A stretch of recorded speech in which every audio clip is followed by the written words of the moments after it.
Salam sejahtera saudara-saudara sekalian yang kami kasih dalam Kristus, seluruh anggota jemaat GKI Taman Cibubur Bandung, juga semua saudara seiman yang mengikuti acara PA saat ini.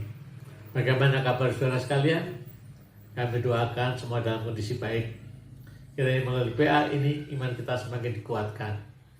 Baiklah, kita mulai PA kali ini dengan menyanyikan dari NKB 191 bait 1 dan kedua, dalam roh Yesus Kristus.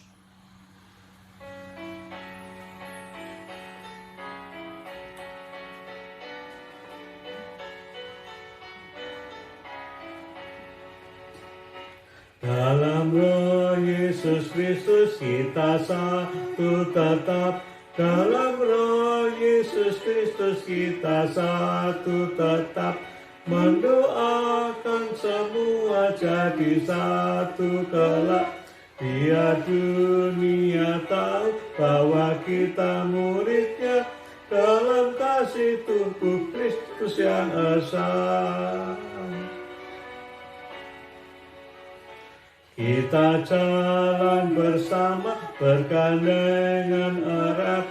Kita jalan bersama bergandengan erat, menyiarkan berita bahwa Tuhan dekat. Biar dunia tahu bahwa kita muridnya dalam kasih tubuh Kristus yang esa.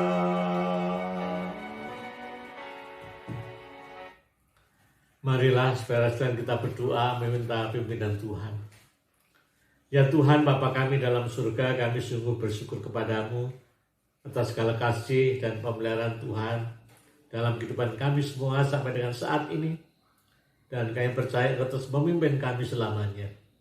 Kami bersyukur saat ini boleh Tuhan satukan kembali dalam acara PA Pemahaman Alkitab Jemaat GKI Taman Cibubur Bandung. Tuhan pimpinlah kami semuanya yang mengikuti acara PA saat ini, sehingga dengan berkat Tuhan, kami boleh semakin memahami firman-Mu, kehendak Tuhan, dan boleh kami wujudkan. Khususnya kami akan merenungkan bagaimana kami sebagai manusia adalah sama di hadapan Tuhan. Kiranya kami selalu bersikap terbuka dan saling menghargai dan mengasihi. Dalam nama Tuhan Yesus, kami telah berdoa. Amin. Saudara sekalian, PA kita hari Rabu 22 Juni 2022, temanya adalah komunitas tanpa sekat. Didasarkan pada surat Galatia pasal 3 ayat 23 sampai dengan 29. Galatia 3 ayat 23 sampai dengan 29. Kalau kiranya saudara bisa membuka kitab saudara yang berupa buku kalau memungkinkan. Nanti kita akan lihat beberapa ayat dan kamu start kitab di belakangnya ya. Galatia 3 ayat 23 sampai dengan 29.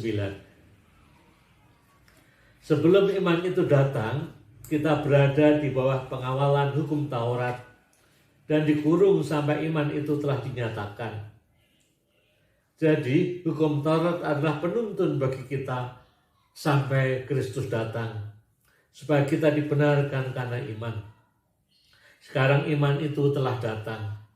Karena itu kita tidak berada lagi di bawah pengawasan penuntut. Sebab kamu semua adalah anak-anak Allah karena iman di dalam Yesus Kristus.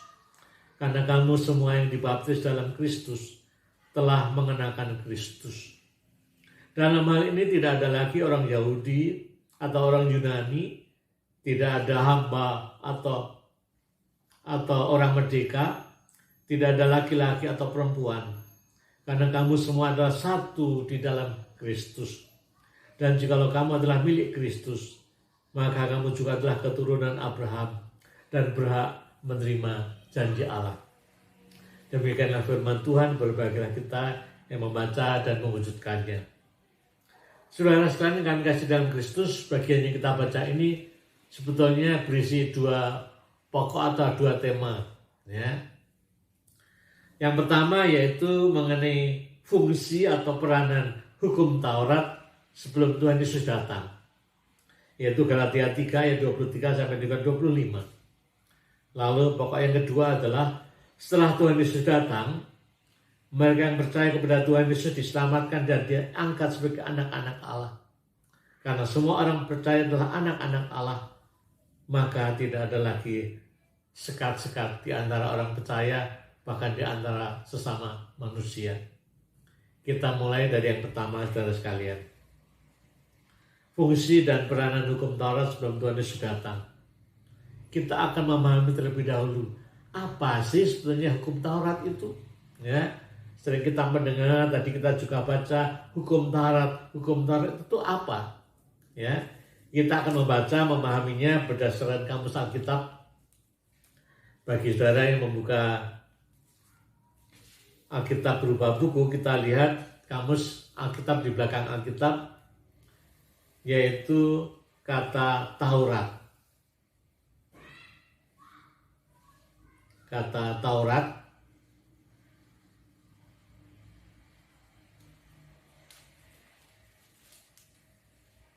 saya akan bacakan demikian ya. Taurat, kata Ibrani Torah, sebenarnya berarti pengajaran oleh Allah. Diterapkan pada ke-10 hukum, kemudian pada segala hukum dan peraturan dari Tuhan, khususnya pada kelima kitab Musa atau kitab Taurat. Ya. Jadi Taurat harus ditambah hukum ya.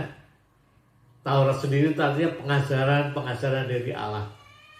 Dan pengajaran-pengajaran itu dianggap sebagai hukum, maka ditambah dalam bahasa Indonesia hukum Taurat. Secara khusus, Taurat atau pengajaran-pengajaran dari Allah ini tertulis dalam 5 kitab pertama Perjanjian Lama, yang seringkali disebut kitab Musa atau Pentateuch, yaitu Kejadian, Keluaran, Imamat, Bilangan, Ulangan. Ya. Di sanalah dicatat banyak hukum-hukum Tuhan yang dinyatakan kepada umat Israel. Kita tentu mengingat atau salah satu hukum yang terkenal ya, yaitu 10 firman Tuhan di dalam Keluaran 20. Ya, misalnya dikatakan demikian, kita tentu ingat. Lalu Allah mengucapkan segala firman ini, Akulah Tuhan Allahmu yang membawa engkau keluar dari tanah Mesir, dari tempat perbudakan.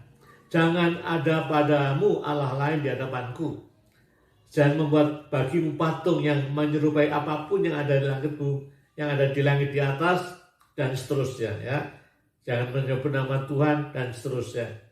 Hingga dan dikuduskanlah hari Sabat, dan seterusnya. Ya. Itu sebagian pengajaran dari Allah yang disebut juga dengan hukum Taurat. Dan sekalian, hukum Taurat itu diberikan Tuhan kepada Musa, ya, dan menjadi pedoman dalam kehidupan umat Israel, baik kehidupan pribadi, kehidupan dalam keluarga, dalam ibadah, ya, kehidupan bersama, dan seterusnya. Tuhan Yesus mengatur umat Israel dengan hukum Taurat itu setelah umat Israel dibebaskan dari perbudakan di tanah Mesir, ya. Maka diawali dengan kata, Akulah Tuhan Allahmu yang membawa engkau keluar dari tanah Mesir, dari tempat perbudakan. Ya. Setelah Tuhan membebaskan mereka atau menyelamatkan mereka, barulah Tuhan mengatur. Ya. Artinya setelah umat Israel diselamatkan atau dibebaskanlah, setelah menjadi umat Tuhan, lalu Tuhan mengatur umatnya ini, ya, supaya hidup sesuai dengan kehendak Tuhan. Jadi bukan sebaliknya. Bukan sebaliknya dalam arti kalau kamu ingin menjadi umat Tuhan, diselamatkan, ya kamu harus mentaati hukum Taurat, bukan ya. Tuhan membebaskan, menyelamatkan terlebih dahulu, setelah itu supaya hidupnya diatur oleh hukum Taurat. Hukum Taurat ini diberikan Tuhan berarti bukan untuk menyelamatkan umat Israel. Sebab umat Israel sudah diselamatkan, dibebaskan Tuhan terlebih dahulu. Ya, baru setelah itu diatur hidupnya oleh hukum Taurat. Itu sebenarnya fungsi atau peranan hukum Taurat, yaitu mengatur kehidupan umat Israel supaya hidup benar sesuai dengan kehendak Allah.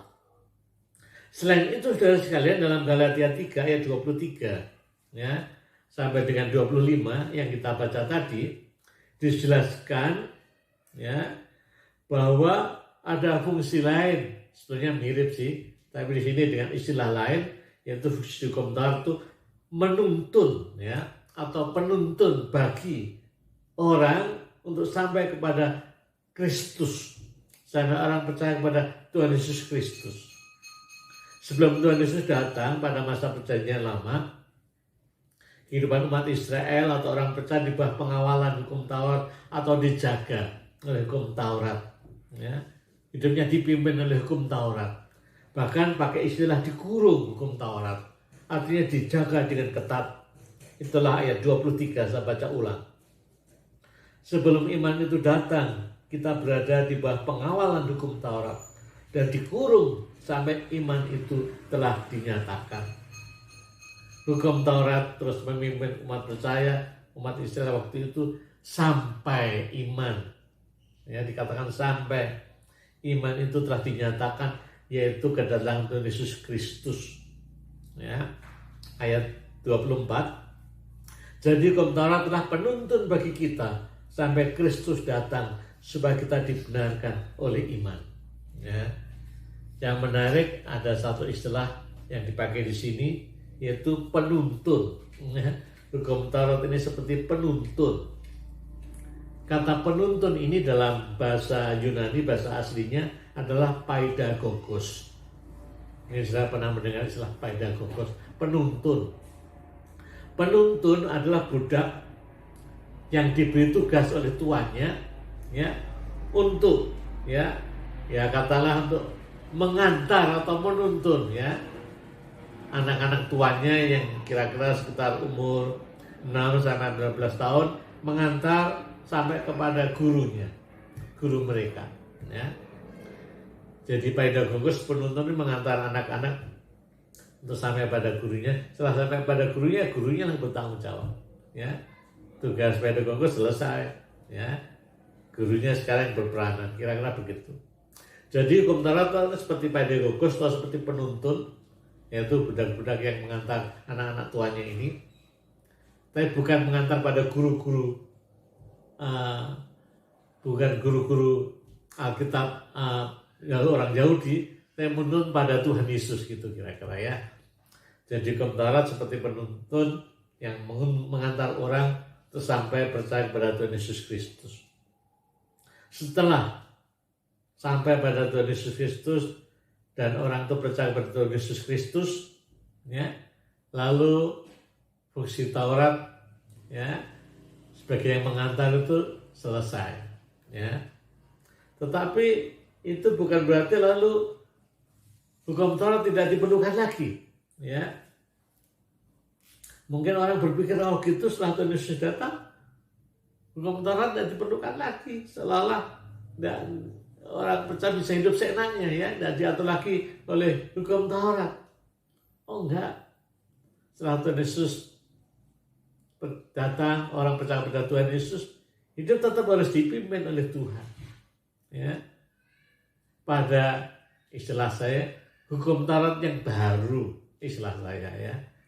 Atau sekarang kita lihat sesuai dengan Alkitab saja, bahwa Tuhan Yesus datang ke dalam dunia ini bukan untuk membatalkan atau menghapus hukum Taurat, tetapi menggenapinya, yang saya istilahkan menjadi hukum Taurat baru.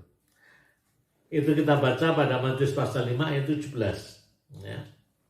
Matius 5 ayat 17. Janganlah kamu menyangka bahwa aku datang untuk meniadakan hukum Taurat atau kitab para nabi.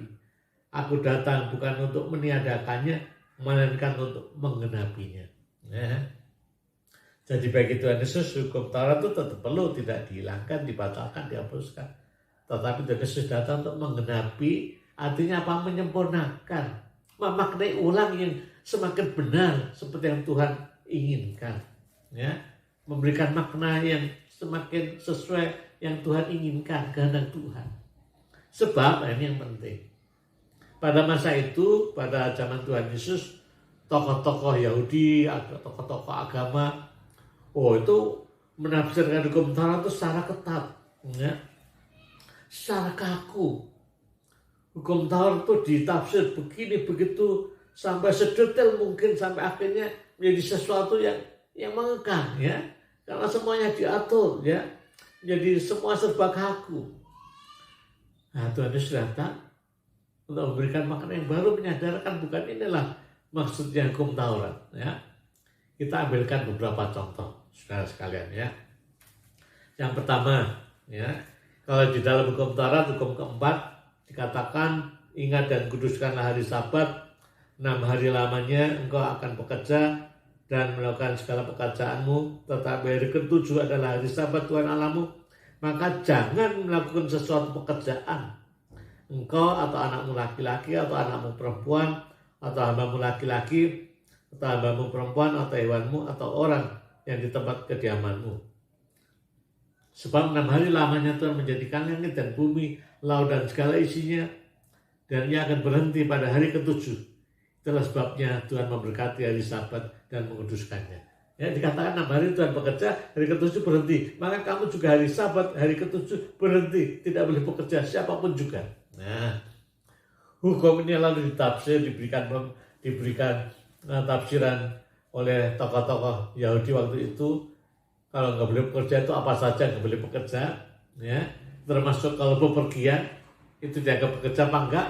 Mereka sampai ngatur kalau bepergian kira-kira ya nggak ada 1 kilo dianggaplah nggak apa-apa, tapi kalau lebih itu dianggap melanggar dan seterusnya. Ya, apakah Tuhan Allah mengatur hari Sabat supaya sedemikian kakunya?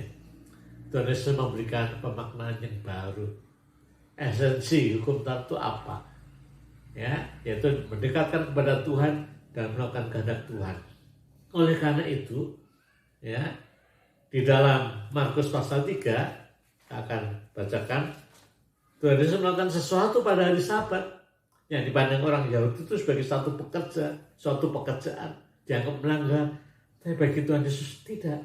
Ya, saya akan bacakan Markus ya, pasal 3 ayat 1 sampai dengan ke-4 ya. Tuhan Yesus menyembuhkan orang pada hari Sabat. Kemudian Yesus masuk lagi ke rumah ibadat. Di situ ada seorang yang mati sebelah tangannya. Mereka mengamati Yesus. Mereka ini orang-orang Yahudi, orang Farisi yang kaku tadi. Kalau Tuhan Yesus menyembuhkan orang itu pada hari Sabat, supaya mereka dapat mempersalahkan dia. Kata Yesus kepada orang yang mati sebelah tangannya, mari berdirilah di tengah. Kemudian katanya kepada mereka, manakah yang diperbolehkan pada hari Sabat? Berbuat baik atau berbuat jahat? Menyelamatkan nyawa orang atau membunuh orang? Tetapi mereka diam saja, ya. Dan memang akhirnya Tuhan menyembuhkan, ya. Lalu pada bagian sebelumnya, yaitu Tuhan Yesus melihat murid-murid memetik gandum pada hari Sabat karena lapar, ya nggak apa-apa demi menyelamatkan kemanusiaan, ya. Lalu Yesus mengatakan yang terkenal sekali, Markus 2 ayat 27, lalu kata Yesus kepada mereka, hari Sabat diadakan untuk manusia dan bukan manusia untuk hari Sabat. Jadi anak manusia adalah juga Tuhan atas hari Sabat. Nah, itulah contoh bagaimana Tuhan Yesus memberikan makna yang baru mengenai hukum Taurat, khususnya contohnya tadi mengenai hari Sabat hukum keempat. Contoh yang lain saudara sekalian ya, kita lihat sekarang Injil Matius ya, Matius pasal 5, Matius pasal 5 ayat 21 dan 22 ya. Matius pasal 5 ini komentar Tuhan Yesus atau pemaknaan Tuhan Yesus terhadap hukum Taurat. Kita ambil salah beberapa saja. Matius 5 ayat 21 dan 22. Kamu telah mendengar, ini maksudnya hukum Taurat tadi, kamu telah mendengar yang difirmankan kepada nenek moyang kita, jangan membunuh. Siapa membunuh harus dihukum. Tetapi aku berkata kepadamu, setiap orang yang marah terhadap saudaranya harus dihukum. Siapa yang berkata kepada saudaranya kafir harus dihadapkan ke mahkamah agama. Dan siapa yang berkata jahil harus diserahkan ke dalam neraka yang menyala-nyala. Hukum Taurat, pemahaman orang Yahudi, kaku, membunuh ya membunuh saja. Bahkan kalau membunuh orang juga punya hak untuk membalas dan seterusnya. Bagi Tuhan Yesus, makna atau esensi yang Tuhan inginkan bukan sekedar itu. Tapi lebih dalam dari itu. Tidak hanya membunuh fisik, tapi juga membunuh hati atau batin orang lain. Kalau kamu mengatakan kata-kata yang kasar, contohnya kafir, jahil, dan seterusnya, itu sudah membunuh. Ya. Jadi begitu ada maknanya lebih dalam. Ya. Contoh satu lagi, Matius 5 ayat 27 dan 28. Ya. Hukum yang ketujuh yaitu hukum Taurat mengenai jangan berzina. Kamu telah mendengar firman jangan berzina. Tetapi aku berkata kepadamu, setiap orang yang memandang perempuan serta menginginkannya sudah berzina dengan dia di dalam hatinya. Ya. Jadi bagi Tuhan Yesus berzina tidak hanya sekedar melakukan penyelewengan, tapi akarnya adalah dalam hati. Ya. Maka kalau hatinya menginginkan hal yang kotor, itu sudah berzina. Dan selain itulah beberapa contoh bagaimana hukum Taurat digenapi Tuhan Yesus dalam hati disempurnakan, diberikan makna yang baru yang sesuai dengan kehendak Allah. Ya. Bukan makna tokoh-tokoh agama Yahudi waktu itu dengan pemaknaan yang sempit. Jadi pada masa kini, saudara, pada masa sekarang, orang percaya pada Tuhan Yesus memang diselamatkan oleh Tuhan Yesus, bukan diselamatkan oleh hukum Taurat. Tapi setelah orang percaya pada Tuhan Yesus, hidupnya juga tetap perlu diatur oleh Tuhan. Ya. Hidup yang benar, hidup sesuai dengan firman Tuhan, hidup seperti hukum Taurat, tapi dengan makna yang baru, dengan pemahaman yang baru seperti yang Tuhan inginkan. Oleh karena itu, saudara-saudara, kita harus terus perlu belajar Alkitab. Seperti pemahaman Alkitab saat ini. Membaca, merenungkan, bergumul, membaca buku-buku yang baik dan seterusnya. Sehingga kita semakin tahu, oh ini toh maksud Tuhan. Oh ini toh maksud Allah. Ya. Jangan kita gampang mendengar yang di YouTube yang kadang-kadang, ya enggak semua pastilah ya, yang tafsirannya mungkin yang rada aneh-aneh ya. Terus perlu dewasa ya, bisa memfilter, melihat mana pemberitaan Alkitab yang bertanggung jawab dan yang tidak, mana pemahaman Alkitab yang benar dan yang mungkin ya dasar-dasarnya tidak benar ya. Kita harus bisa memahami dengan baik. Lalu bagian yang kedua, Galatia 3 ayat 26 sampai dengan 29, yaitu tentang orang-orang yang percaya pada Kristus ya, diselamatkan dan diangkat sebagai anak-anak Allah. Semua orang percaya kepada Kristus adalah anak-anak Allah. Siapapun mereka yang beriman kepada Tuhan Yesus dan dibaptiskan, diangkat sebagai anak-anak Allah. Sebagai anak-anak Allah siapapun mereka, apapun latar belakang suku bangsa mereka, kalau semuanya sama anak-anak Allah, berarti kita semua saling bersaudara. Ya. Apapun latar belakang kita, suku bangsa, status sosial, latar belakang pendidikan dan seterusnya, semua yang beriman kepada Allah adalah anak-anak Allah. Kita saling bersaudara, ya. Maka kita hendaknya mewujudkan persaudaraan itu, ya, yang tanpa sekat-sekat yang sebenarnya itu dibuat oleh manusia, ya. Kita baca ulang Galatia 3 ayat 26 sampai dengan 29. Sebab kamu semua adalah anak-anak Allah karena iman di dalam Yesus Kristus. Karena kamu semua yang dibaptis dalam Kristus telah mengenakan Kristus.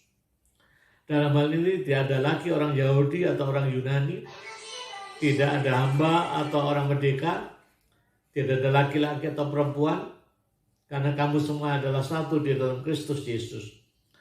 Dan jikalau kamu adalah milik Kristus, maka kamu juga adalah keturunan Abraham dan berhak menerima janji Allah.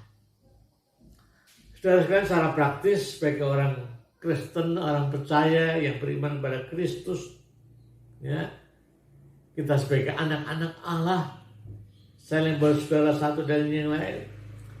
Kita harus mengembangkan sikap keterbukaan terhadap siapapun juga.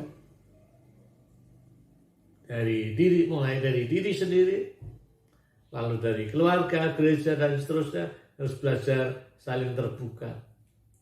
Dan kita bersyukur tinggal di bumi Indonesia yang plural ini.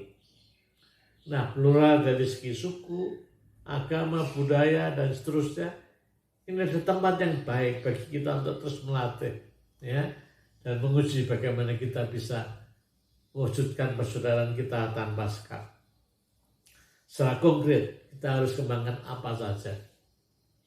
Yang pertama, kita tidak boleh membedakan orang. Saya melihat manusia siapapun juga hakikatnya sebagai manusia. Jangan lihat bungkusnya tapi isinya, yaitu manusia ciptaan Tuhan. Sekat-sekat perbedaan itu kan sebenarnya kan bikinan manusia, ya, ada di dalam kepala manusia. Oleh karena itu pikiran kita, mindset ini yang harus diubah, ya. Kita lihat manusia sebagai manusia, ya, manusia ciptaan Tuhan, apalagi sebagai sesama orang beriman, sebagai anak, sesama anak-anak Allah, ya. Yang di luar itu sama juga sebagai ciptaan Tuhan, sama sebagai manusianya. Kita juga harus bisa terbuka kepada mereka, karena semua pada hakikatnya ciptaan Tuhan. Yang pertama, punya mindset yang tidak membedakan, lihat manusia secara hakiki, yaitu ciptaan Tuhan seperti kita, ya. Yang kedua, kita harus belajar menjalin relasi, komunikasi, ya, bahkan kerjasama dengan siapapun juga. Tegur sapa, ya, saling kenalan, bahkan bisa saling bekerja sama, saling menolong dan seterusnya di lingkungan bertetangga kita, tetangga kanan, kiri, belakang, depan, dan seterusnya. Lingkungan masyarakat di mana kita berjumpa dengan siapapun juga. Lingkungan gereja pastilah, ya, kita bisa menjalin relasi dan kerjasama. Lingkungan pekerjaan dan lingkungan yang lain, ya. Tuhan inginkan kita sebagai makhluk sosial saling berelasi secara positif, yaitu sebagai sesama ciptaan Tuhan. Lalu ketiga, tentu bersikap positif, yaitu membantu dan menolong orang yang membutuhkan, siapapun mereka.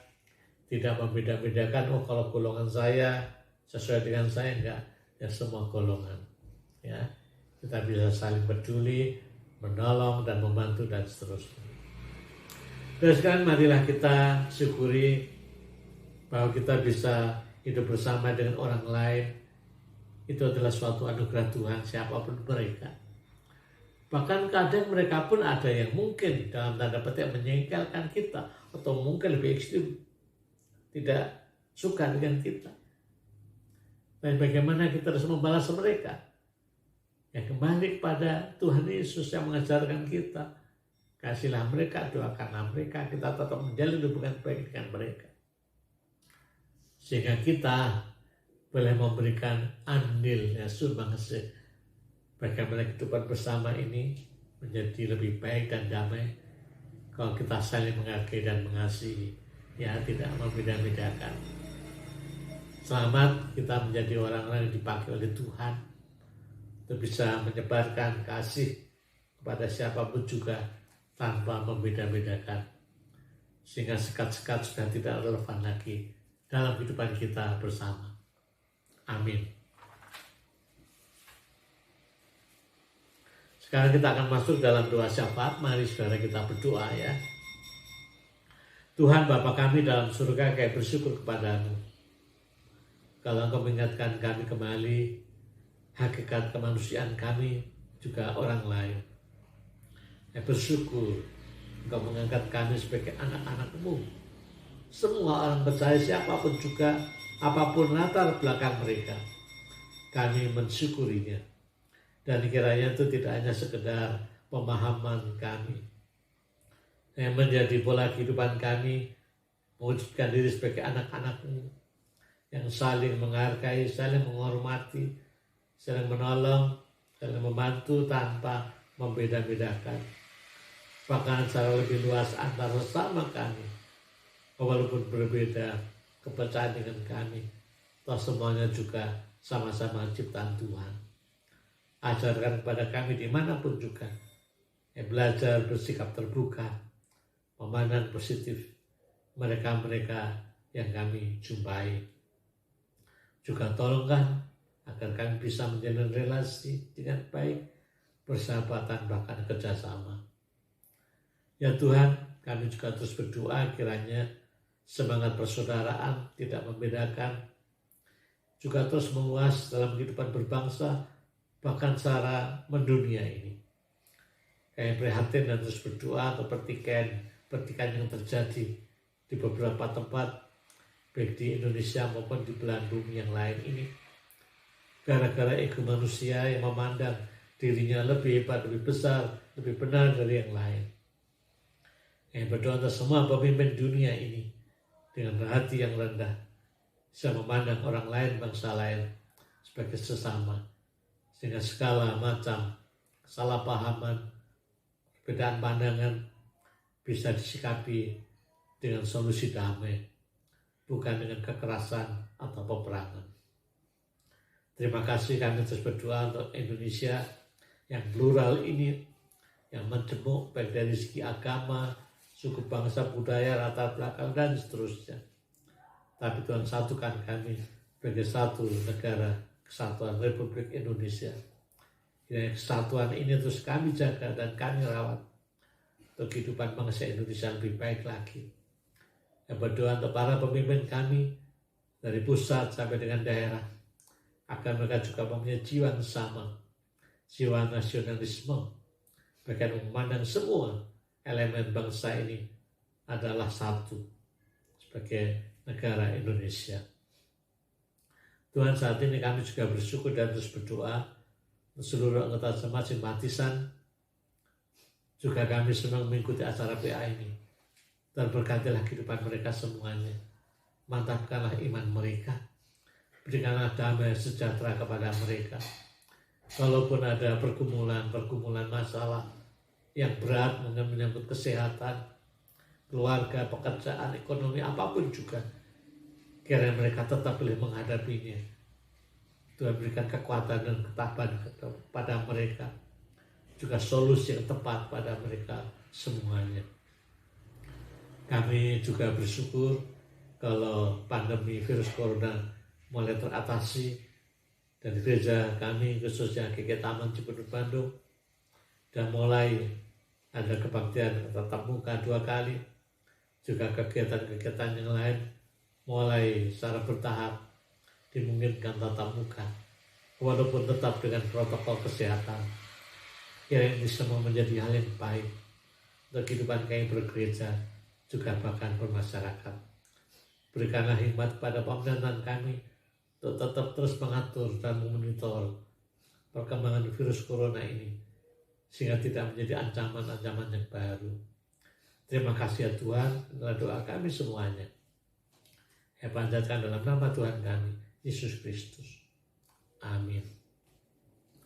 Saudara-saudara, kita akan akhiri PA kali ini dengan menyanyi NKB 191 bait ketiga dan keempat. Ingatlah kita adalah bersaudara satu dengan yang lain.